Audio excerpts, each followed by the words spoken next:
समाज की इस देश में हुई है। साथियों, जब इस देश में विकास की बात आई, जब इस देश में बड़े बड़े बांध बनने लगे, खोदान होने लगे, बड़े बड़े कारखाने बनने लगे, रोड बनने लगे, नहरें बनने लगी, रेलवे बनने लगा, सरकारी आवास बनने लगे, तब सबसे ज्यादा किसी को विस्थापित किया होगा तो भारत देश में आदिवासियों को विस्थापित किया है। आज भारत देश का 1,40,00,000 लोग आज विस्थापित हुए हैं। खुद प्रकृति के साथ जीते थे, अपनी संस्कृति थी, अपनी समाज के साथ रहते थे, फिर भी आज 1,40,00,000 लोग अपने समाज से छिन्न भिन्न हो गए। आज मूल मालिक की परिस्थिति कैसी हो गई है? आज मूल मालिक को मजदूर बना दिया गया है। आज भारत देश की बात करें, 80% आदिवासी आज भी गरीबी रेखा के नीचे जी रहे हैं। 80% लोग आज भी गरीबी रेखा के नीचे जो जी रहे हैं वो आदिवासी है। साथियों, पूरे देश में आज खनिज संपदा की बात करी जाए तो सबसे ज्यादा खनिज संपदा जो आदिवासी एरिया में है, 80% खनिज संपदा अपने यहाँ होते हुए भी आज आदिवासी को मजदूर बना के इन सरकारों ने रखी है। तो साथियों, आदिवासी एकता परिषद यही सिखाता है कि आदिवासी कौन था, कहां से आदिवासी आए, क्या हुआ। तो आदिवासियों का इतिहास बहुत पुराना है। आदि अनादि काल से यहाँ रहने वाला हमारा आदिवासी, इतने सारे देश की आजादी स्वतंत्रता संग्राम में हमारा योगदान रहा, देश के विकास में हमारा योगदान रहा। जहां भी जरूरत पड़ी हमारे लोगों ने अपनी जमीन दे दी। आज आदिवासी 50% आदिवासी के पास अपनी खुद की जमीन नहीं है। आज देश में 8% आदिवासी बस रहा है, लेकिन आज देश में 1% भी जमीन आदिवासी के पास नहीं है। साथियों, ये मूल मालिक की हमारे देश में ये हालत इन सरकारों ने बनाई।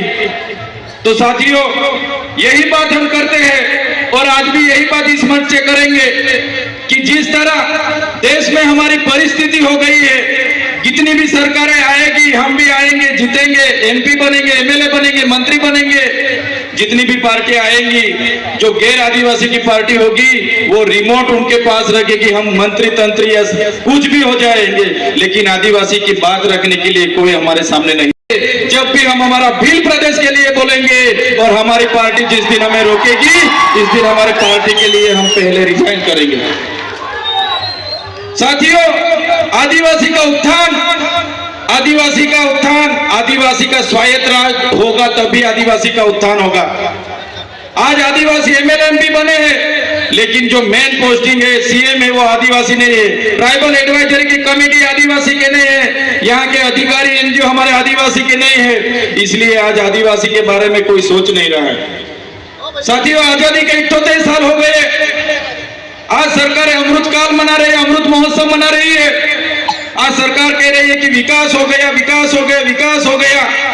ऊंची ऊंची प्रतिमा बना देने से, बड़े बड़े बिल्डिंग बना देने से, बड़े बड़े बांध बना देने से, अच्छे अच्छे रोड बना देने से आदिवासियों का विकास नहीं होगा। आदिवासियों का विकास तब होगा जब आदिवासियों का स्वशासन आएगा, जड़ जंगल जमीन और खनिज संपदा पर आदिवासियों का अधिकार होगा, अनुसूचित 5 लागू होगी, पैसा 1 लागू होगा, सीएम आदिवासी होगा, ट्राइबल एडवाइजरी कमेटी का आदिवासी होगा, तब आदिवासी का विकास होगा। आजादी के 78 वर्ष के बाद भी आज हम लोग हमारे एरिया में टीचर के लिए आंदोलन कर रहे हैं, सड़क के लिए आंदोलन कर रहे हैं, डॉक्टर के लिए आंदोलन कर रहे हैं, रोड रास्ते के लिए आंदोलन कर रहे हैं, पीने का पानी के लिए आंदोलन कर रहे हैं। तो कब तक आंदोलन करते रहेंगे? कब तक धरना देते रहेंगे?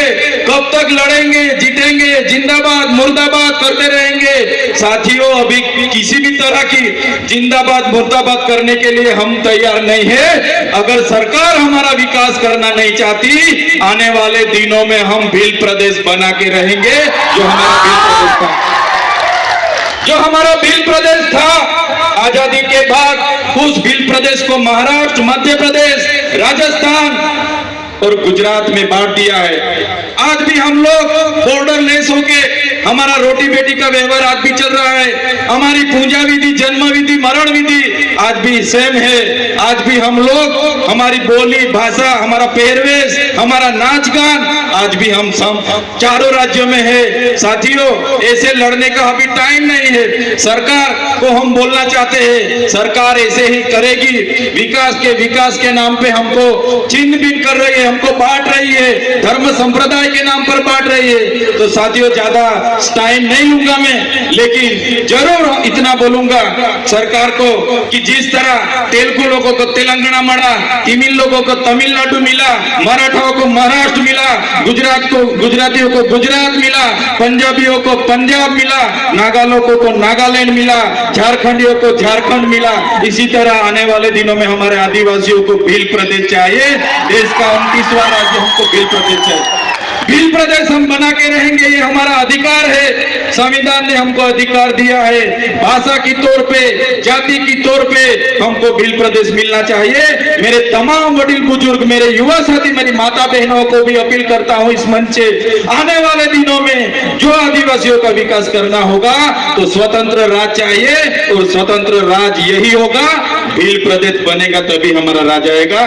धन्यवाद। जय जोहार, जय आदिवासी, जय भील प्रदेश।